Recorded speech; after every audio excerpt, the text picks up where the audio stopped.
Xin chào các em, chào mừng các em đến với Loigiaihay.com. Hôm nay, cô và các em hãy cùng nhau hoàn thành các bài tập trong Skills Review 4, trang 72, 73, sách giáo khoa tiếng Anh lớp 11 chương trình mới. Phần 1. Reading 1. Read the text about eco-city planning. Chúng ta sẽ đọc một bài về việc quy hoạch thành phố sinh thái. Building eco-cities. Xây dựng thành phố sinh thái. I first became familiar with the idea of an eco-city when I read the book Eco-City Berkeley, Building Cities for a Healthy Future by Richard Register. The author created the word eco-city in 1987 when the book was published. The inhabitants of these cities carefully consider possible environmental impacts and take good care of the environment. There is no pollution as all the vehicles run on local renewable energy. Carbon dioxide emissions are controlled and kept in accordance with strict environmental and air quality regulations. In addition, the inhabitants coexist with nature by dividing the city into two circles or rings. The first ring is the city center containing the residential areas. The second ring includes vast park space and lots of greenery. The green space filters and freshes the air people breathe. Eco-City Berkeley is a very inspirational book which can offer urban planners creative ideas and solutions to environmental problems that can be applied to any city. Bây giờ chúng ta cùng dịch bài nhé. Xây dựng thành phố sinh thái. Tôi lần đầu biết đến ý tưởng thành phố sinh thái khi đọc về cuốn sách Thành phố sinh thái Berkeley, xây dựng các thành phố cho một tương lai lành mạnh bởi Richard Register, tác giả tạo lên từ thành phố sinh thái vào năm 1987 khi cuốn sách được xuất bản. Những người dân của thành phố này cân nhắc rất là cẩn thận về những cái tác động môi trường có thể có và chăm sóc cho môi trường không có ô nhiễm, bởi vì tất cả các phương tiện chạy trên năng lượng tái tạo ở địa phương. Khí thải CO2 được kiểm soát và theo chặt với lại các quy định của môi trường và chất lượng không khí. Thêm vào đó, người dân cũng tồn tại cùng đồng hành với tự nhiên bằng cách chia thành phố thành hai vòng hoặc là hai hình tròn. Vòng thứ nhất chính là trung tâm thành phố chứa nơi có các khu dân cư. Vòng thứ hai bao gồm các công viên không gian lớn với nhiều cây xanh. Các không gian xanh lọc sạch và làm trong lành bầu không khí mà mọi người thở. Thành phố sinh thái Berkeley là một cuốn sách mang lại cảm hứng cho người đọc, giúp cho những nhà quy hoạch đô thị những ý tưởng sáng tạo và những giải pháp tới các vấn đề về môi trường và có thể áp dụng ở bất kỳ thành phố nào. Bây giờ chúng ta sẽ chuyển sang bài thứ 2. 2. Read the text again and answer the questions. Đọc lại bài và trả lời những câu hỏi sau. 1. When was the word eco-city created? Từ eco-city, tức là thành phố xanh, thành phố sinh thái, được tạo nên khi nào? Ở phần đầu, the author created the word eco-city in 1978 when the book was published. The book ở đây chính là Eco-City Berkeley.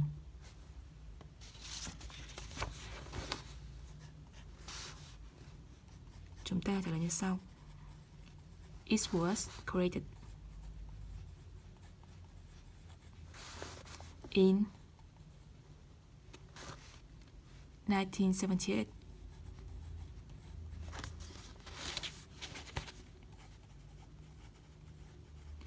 When the book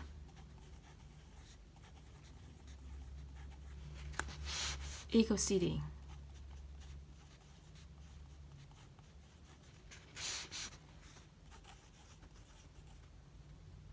Berkeley.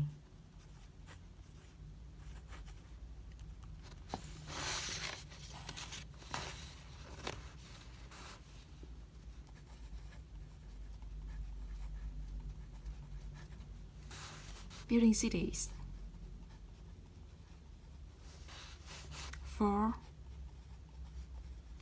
a healthy future.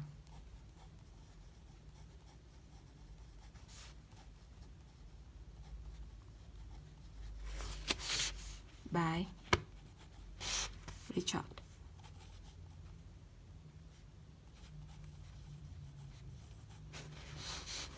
Register.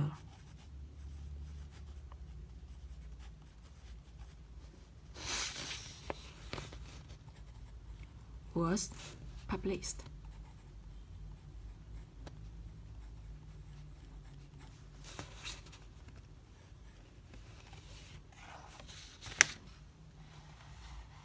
Two,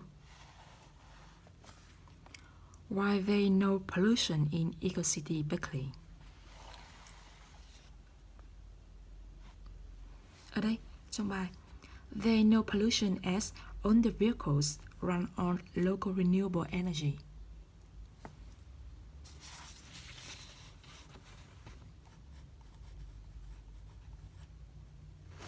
There is no pollution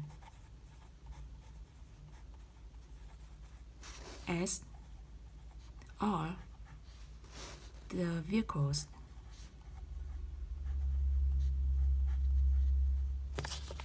run on local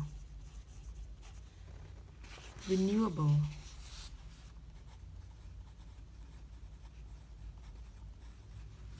energy.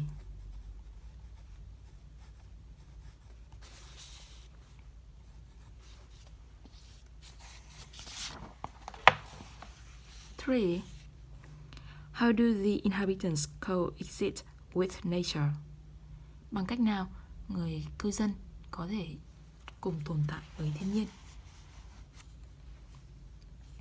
Ở đây, the inhabitants coexist with nature by dividing the city into two circles or rings.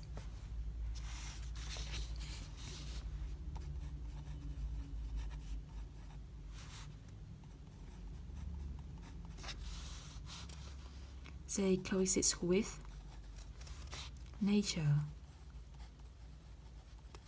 by dividing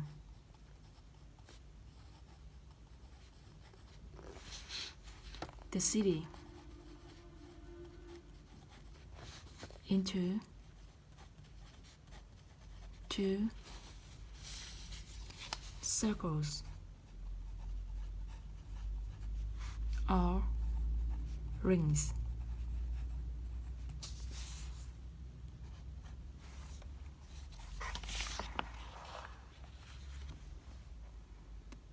For, what are the two rings for? Hai đai là gì?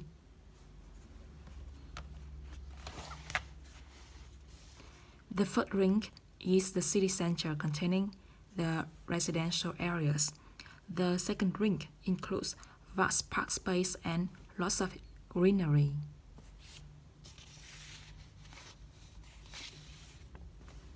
Và thêm nữa, the green space filters and freshes the air people breathe.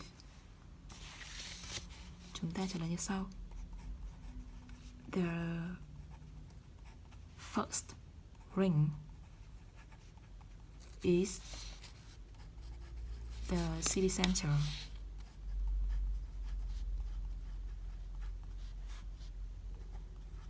containing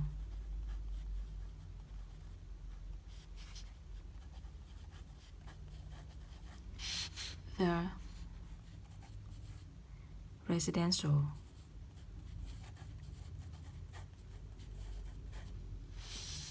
areas.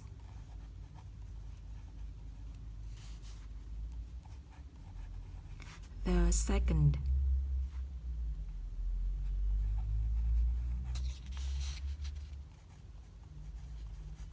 bring, includes,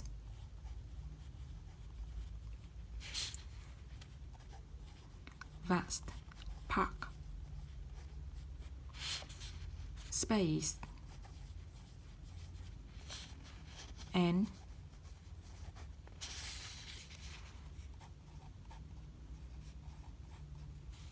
lots of scenery.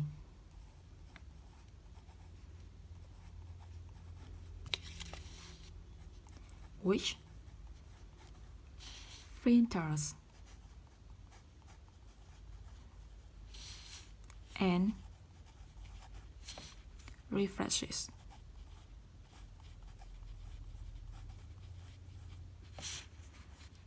the air people breathe.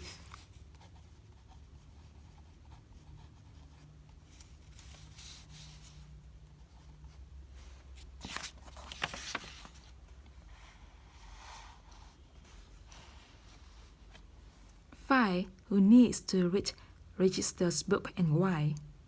Ai là người cần đọc cuốn sách của Register và tại sao? Ở đây, Eco-City Berkeley is a very inspirational book which can offer urban planners creative ideas and solutions to environmental problems that can be applied to any city. Do vậy, chúng ta có thể trả lời như sau. Urban planners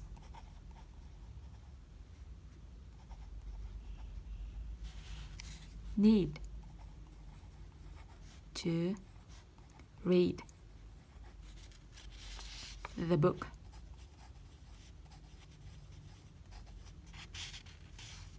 because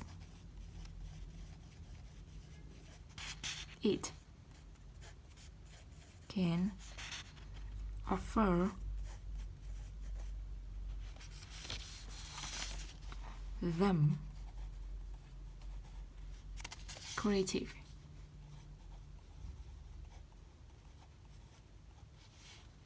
ideas and solutions to environmental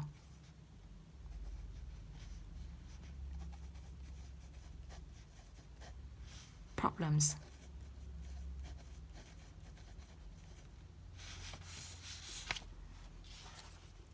That can be applied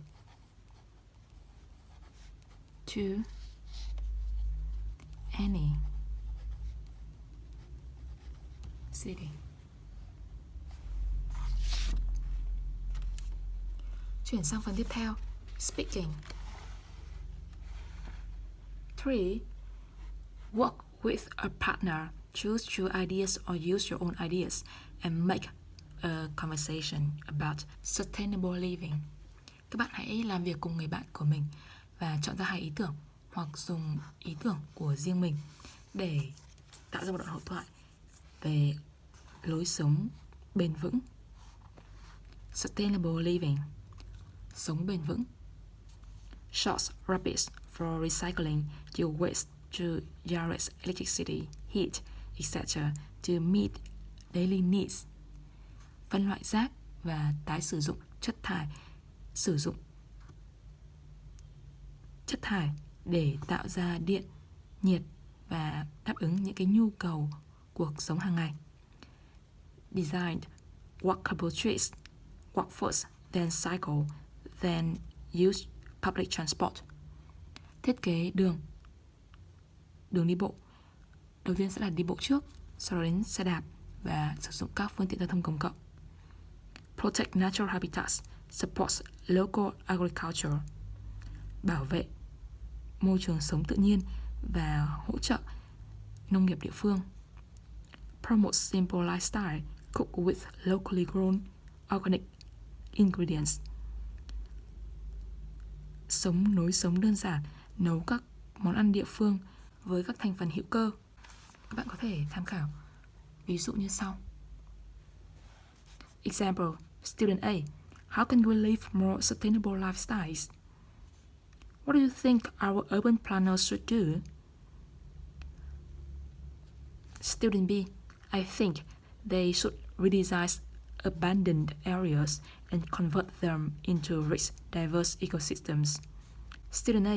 Sounds great. There should also be gardens in all residential areas. Tức là học sinh A, bằng cách nào chúng ta có thể có được cuộc sống, cái phong cách sống bền vững hơn? Bạn nghĩ rằng các nhà quy hoạch đô thị nên làm gì?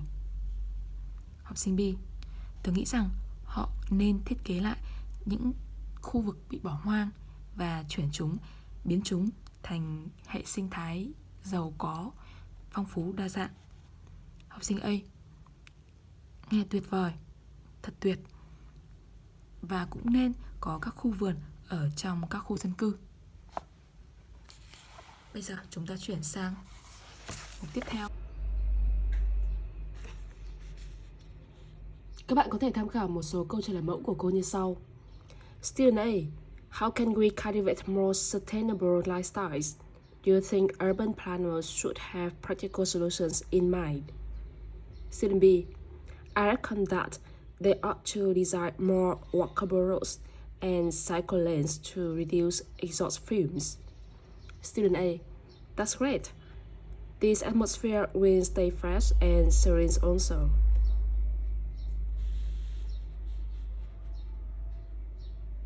Ví dụ thứ hai. Student A. How can we adopt more sustainable lifestyles? Do you think urban planners should preserve wildlife? Student B. I couldn't agree more. Poaching and hunting are destroying the natural habitat. Student A. Yes, by protecting natural environment, the biodiversity will also be remained. Tiếp theo, chúng ta cùng nhau chuyển sang mục listening. Listening. 2 marks exercise. 4. Listen to a recording about the negative effects of overexercising. Decide whether the following statements are true or false according to the speaker. Các bạn sẽ lắng nghe một bài về những tác động tiêu cực của việc luyện tập quá nhiều và quyết định xem những cái nhận định dưới đây là đúng hay sai theo quan điểm của người nói.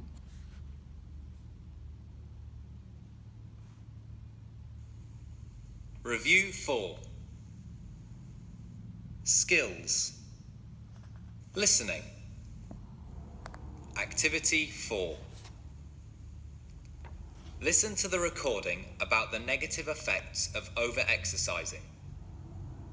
Decide whether the following statements are true or false according to the speaker.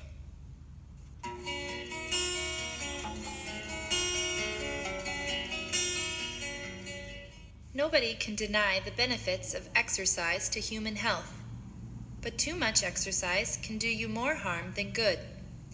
Many people believe that more exercise brings more benefits, and they try to have too much of a good thing. This leads to extreme workouts in the gym and long hours of outdoor fitness walking or cycling. However, high intensity may cause addiction to and overdose in exercise.